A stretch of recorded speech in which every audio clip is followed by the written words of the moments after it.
I started climbing about 12 years ago, kind of clicked with it straight away.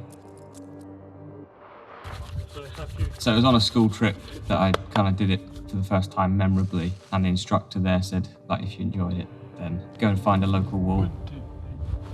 The school trip was in Cornwall, but then the local wall that I found was in Hatfield, so like 20 minutes drive from my house. So I used to go there with my sister every Tuesday evening, and that's where kind of my love for climbing developed.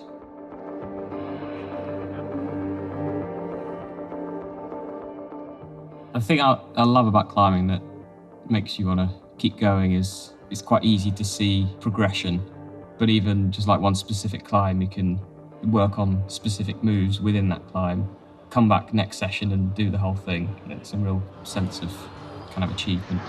And it's a really good combination of skill, strength, technique, flexibility. So much stuff kind of goes into it.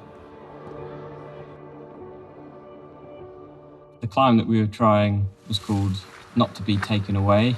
It's a V5 or Font 6C.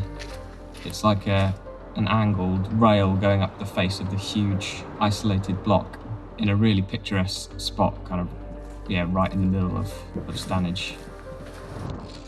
And it's pretty sketchy. The moves themselves are not too bad, but you need a bit of endurance, you need good head game, especially towards the top. It's tough on the fingertips as well. Gritstone climbing, bouldering on gritstone is quite a unique element of outdoor climbing.